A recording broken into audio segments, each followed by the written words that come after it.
फिल्मी दुनिया में किस्मत आजमाने के लिए मुंबई का रुख करने से पहले अमिताभ बच्चन कोलकाता की एक कंपनी ब्लैक एज में नौकरी किया करते थे। सन 1963 में उन्होंने 470 रुपये की नौकरी ज्वाइन की थी। नवंबर 1968 में जब अमिताभ ने नौकरी छोड़ी तब उनकी तनख्वाह 1640 रुपये थी, जो उस जमाने की बड़ी रकम हुआ करती थी। ब्लैक एज में नौकरी करने के दौरान अमिताभ बच्चन नाटकों में अभिनय किया करते थे।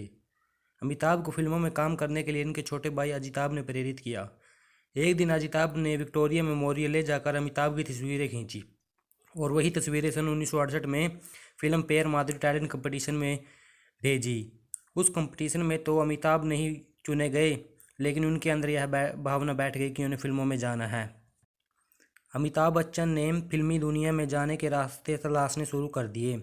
उन्हें मनोज कुमार की फिल्म यादगार में एक छोटी सी भूमिका करने का ऑफर भी मिला, लेकिन इस भूमिका के लिए 1600 की नौकरी छोड़ने की हिम्मत नहीं कर पाए। हालांकि कुछ दिनों बाद अमिताभ बच्चन नौकरी छोड़कर दिल्ली आए। उस जमाने की मशहूर अभिनेत्री नरगिस से बच्चन परिवार के पारिवारिक रिश्ते थे। नरगिस की कोशिश से ही अमिताभ बच्चन अपना पहला स्क्रीन टेस्ट देने के लिए मुंबई गए। वो फिल्म थी साजन, जिसके लिए अमिताभ बच्चन स्क्रीन टेस्ट दिया, लेकिन कोई नतीजा नहीं निकला। मुंबई जाने से पहले अमिताभ ने कसम खाई थी कि वह फिल्मों में नाकाम होने पर कभी कलकत्ता नहीं लौटेंगे। अमिताभ के लिए फिल्मों का दरवाज़ा उन्हीं तस्वीरों से खुला जो उनके छोटे भाई ने मेमोरियल के सामने खींची थी। उन्हीं तस्वीरों को देखकर ख्वाजा अहमद ने उन्हें फिल्म सात हिंदुस्तानी के लिए चुना। उनको एक मुस्लिम किरदार के लिए लंबे और दुबले लड़के की तलाश थी। अमिताभ के साथ हिंदुस्तानी में काम तो मिल गया, लेकिन फिल्म पूरी नहीं हुई थी। ऐसे में उनका मुंबई में खर्चा नहीं चल रहा था। काम की तलाश में अमिताभ बच्चन के दोस्त अनवर अली के साथ घूमा करते थे। उस समय अभिनेता महमूद बॉम्बे टू गोवा फिल्म बनाने की तैयारी में थे।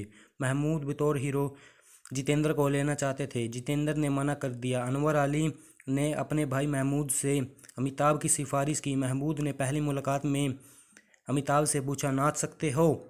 अमिताभ ने कहा, थोड़ा बहुत जानता हूँ, बाकी सीख लूँगा।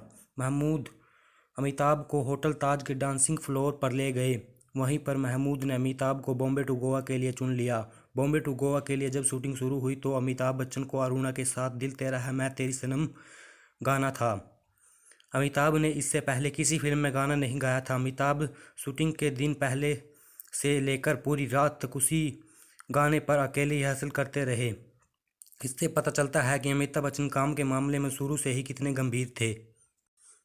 अमिताभ को इसमें करीब 8,000 रुपये कॉन्ट्रैक्ट पर साइन किया गया था, जबकि जितेंद्र उन दिनों 3 लाख लेते थे। अमिताभ को दूसरा मौका सुनील दत्त ने अपनी फिल्म रेशमा और शेरा में। इस फिल्म में अमिताभ ने गूंगे का रोल किया था। मुंबई के कई निर्माता निर्देशकों ने जब अमिताभ को रिजेक्ट कर दिया, एक बार फिर उनकी मदद की ख्वाजा बाबा साहेब ने। ख्वाजा बाबा साहेब ने उनको ऋषिकेश से मिलवाने उनके घर ले गए। ऋषिकेश मुखर्जी उन दिनों आनंद बनाने की तैयारी में थे। ऋषिकेश मुखर्जी ने उनका अमिताभ समता देखने के लिए पहले सात हिंदुस्तानी देखी। फिर उन कई मुलाकातों के बाद उन्हें आनंद में डॉक्टर की भूमिका के लिए अमिताभ की सबसे फिट होंगे। अमिताभ को तब के सुपरस्टार राजेश खन्ना के साथ काम करने का मौका मिला था। राजेश खन्ना के साथ काम करने मिल से अमिताभ बच्चन की हैसियत अचानक बढ़ गई थी। उन दिनों अमिताभ बच्चन गर्व के साथ लोगों को बताया करते थे कि राजेश खन्ना के साथ काम कर रहा हूं। अमिताभ के करियर में सन 1972 से लेकर सन 1973 के शुरुआती महीने अमिताभ के लिए अभिशाप की तरह बरते। बॉम्बे टू गोवा, एक नज़र, संजोग, रास्ते का पत्थर, गहरी चाल, बंदे हाथ जैसी फिल्में बॉक्स ऑफिस पर पिट गई। अमिताभ ने उन दिनों अपने दोस्त से कहा था कि अब पैकअप करने का वक्त आ गया है। उन्होंने अपनी माँ से भी कहा था, मुझे यहाँ कोई हीरो नहीं बनाना चाहता, अब मेरे पास करैक्टर आर्टिस्ट की भूमिका निभाने के अलावा और कुछ चारा नहीं है।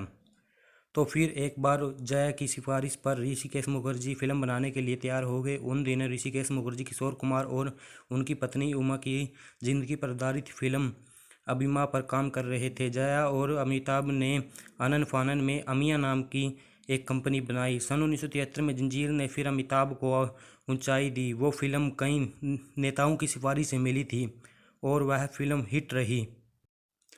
अमिताभ बच्चन ने पिता की आज्ञा का पालन कर जया के साथ शादी की। उसके बाद सन 1975 में दीवार फिल्म ने अमिताभ को नई बुलंदियों पर पहुंचा दिया। शत्रुघ्न सिन्हा की जगह उन्हें शोले में मौका मिला और वह फिल्म सुपर